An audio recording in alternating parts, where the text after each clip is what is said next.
Ready? Amir Khan here for Seconds Out with Raza Hamza. Raza, great to see you. It was nice to see you out over in Pakistan. First of all, what was that experience like fighting in a place where obviously a lot of connection for both of us, but sometimes British Asian fighters don't, the thought of fighting over there hasn't really been a thing, and it's only really materialized over the last couple of years. So what was it like fighting back in Pakistan? Brilliant, surreal moment for me. Life changing, life changing. Some would say the hospitality, just everything about it was a star. It was really, really good, and just can't wait to get back there. Really.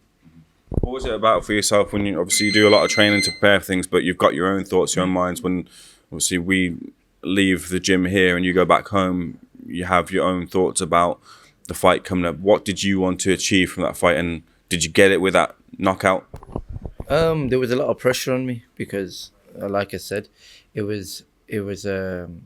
had to win. If I lost, what was next for me? It was a must-win fight, as you would say, and every single day I'd go home. I was praying a lot. I was praying a lot. I was working. You know how hard I worked for it.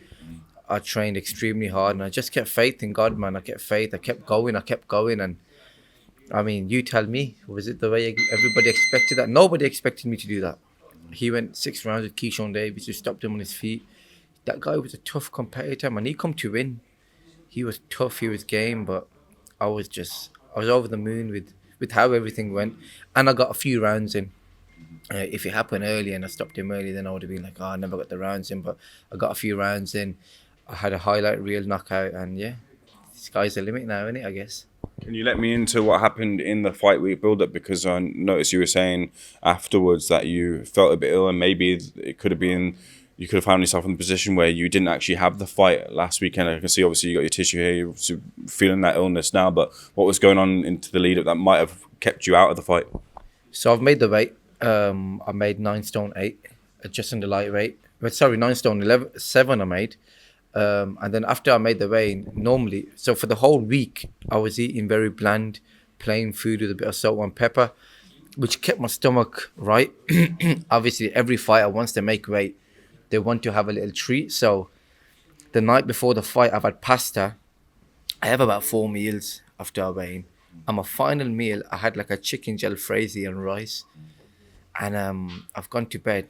I was about 12 pounds over what I weighed in. I've gone to bed and I've woke up.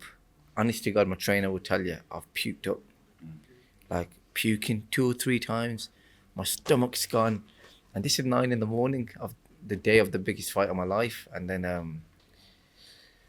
I was weak, man. I was struggling the whole day, pale. My trainer would listen. Whatever decision you make, I'll support it. My manager said that as well, but there was nothing that was going to stop me from going in that ring. So I just tried to rehydrate as much as I can. I couldn't eat. I was having bits of banana and then sleeping a lot. And then that's it, man. At 3-4 o'clock, they were going to pick us up. But up until then, for that day, I didn't eat nothing. I didn't even have breakfast.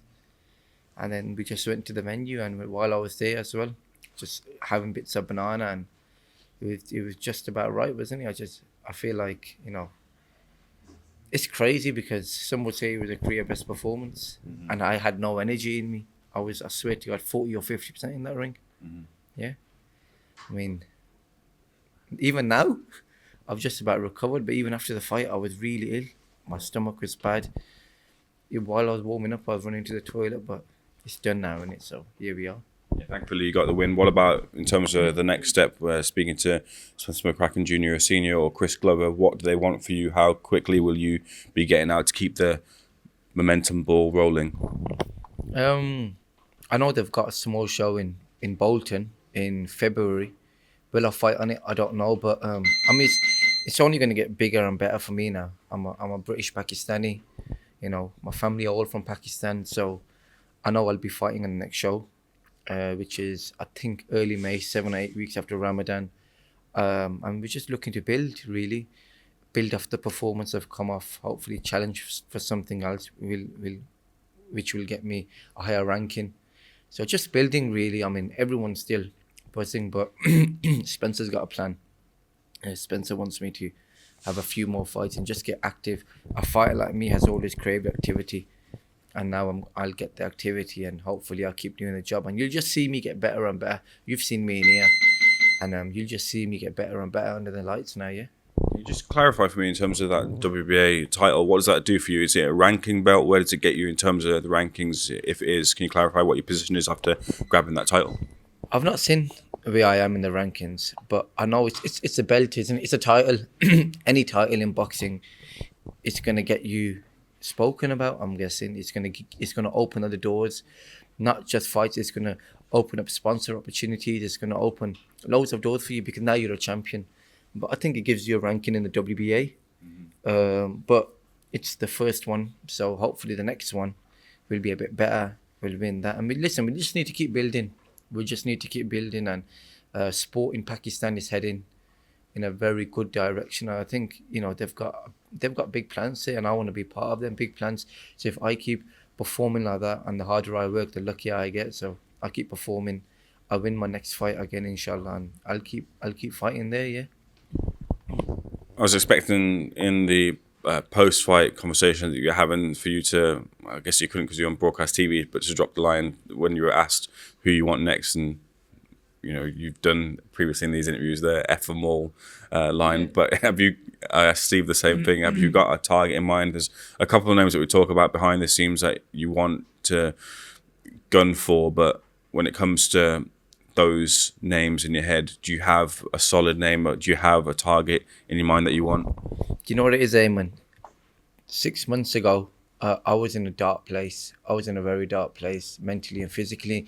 I was training, but I wasn't getting the opportunity. So then it made sense for me to be calling out people and trying to get opportunities. But now I'm going to get people calling me out because I'm kind of the prize now, especially in Pakistan, So no, not really. I just want to keep building now. I want to get busy. I want to step up in competition in my next one. And I just want to keep progressing.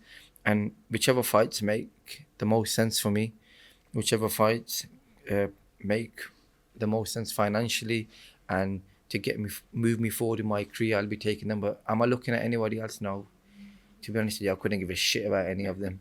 Until they're in that ring with me, I couldn't give a flying fuck who they are. But whichever fights make sense and whichever ones benefit my career and, which get me the most money, that's what I want. And one thing I've got now, which I've never had, is I've got people in my team who are on the right page as me. Well, I'm on the right page as them. I tell you, after my fight, I'm saying to Spencer, I want to fight this geezer and that geezer. And Spencer, like, why? While we can go and build you now in Pakistan. And I've got, even with Chris, these guys have the same goal and the same mindset. So they have a plan for me. And whatever they say to me to do, I'm just going to do it, man. Just step in. And I've got faith in my trainer. I got faith in my manager, and I just leave it to them. As long as I'm in the best shape possible, mentally and physically, I'm going to be a hard task to beat at this weight. I know that Roy Jones Jr. was in attendance as well. Did you manage to grab a few words with Roy? Yeah. I had a good 30-minute chat with him the one day. Listen, he's an amazing person, man. For what he's gone and accomplished and what he's gone and achieved, he has time for everybody. Like the first day I've met him, I was in the gym. I've gone to the gym just to do, well, I've done my workout. I've just gone to the gym just to get out the hotel. We weren't allowed out to go anywhere. And he took about 30 minutes. He sat me down. He spoke to me about everything. He's telling me about training camp. He's telling me how he approached training camp, how he trained, how he lived. And man, I learned so much of that, man. He's a fucking G, man. And then he said to me, listen, this is the first day of a new start for you. And these words I'll never forget. He goes, forget everything else. This is the first day of a new start for you. And that stuck with me, man, from the day before my fight. I just remembered first impression, the last impression. You go and win like that, everybody else forgets about everything else, don't they? Because now you're back. So yeah, that man gave me a lot of valuable lessons. He's telling me about when he was in training camp, how he approached training camp, how he lived in training camp. He was going to war. He'd prepare like he was going to war. He'd lock himself away, and I learned a lot, man. What a man he is, yeah. So what about in terms of, did you ask him for any boxing tips in terms of picking up any little tricks that Roy used to do in the ring? Did you get any of that from him? Absolutely. You know me, man. If I can, I'm getting out as much as I can out of you. Yeah, he'd be just like, listen, you're a good boxer. I've seen you now. I've seen you train. I've seen a few highlights of you on the internet. You're a good boxer. So the name of the game is what? Hit and don't fucking get hit. Hit and don't get hit. He goes, I was so good at this. I was so versatile. He's on about himself. I'm not on about me. He's like, I was so good. I'd move, I'd hit and don't get hit and just enjoy it. And I just took that into the fight. He goes, move your feet, move your legs. You know, most fighters are typical now, aren't they? Let's put our hands up and walk forward like punch bags and drown you in the later round. But why not move your feet? Why not? Like I did it with my opponent, I was making a miss by that much. Move your feet, enjoy it, and yeah, I learned so much of that, man. What a geezer, man. What a geezer. If you're watching this, Roy Jones Jr., I was a fan anyways, but listen, man, I admire you, man, for what you've done and just the person you are, people's person, very, very giving, and yeah, man, grateful for everything you did and said to me on that week.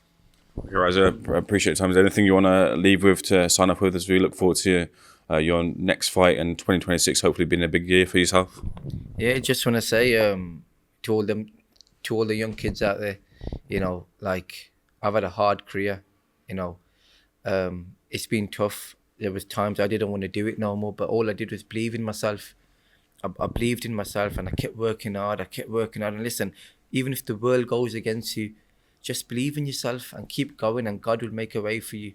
And God will make a path for you, and always believe in yourself. Respect people on the way up, and God will make a path for you. And a massive thank you to everybody who tuned in, my family, my trainer, Spencer Robert, my trainer's father, Spencer McCracken Senior, Chris Glover, my gym mate Steve Gaffard, cameraman, just everybody, man. Thank you very much, and inshallah, we're gonna keep building now, and you know, till the wheels fall off. Say, but yeah, thank you very much. Thank you to everyone, man, and we keep going, man. I can't wait for the new year. Honestly, it's Tuesday, 4 days after the fight, and I'm here.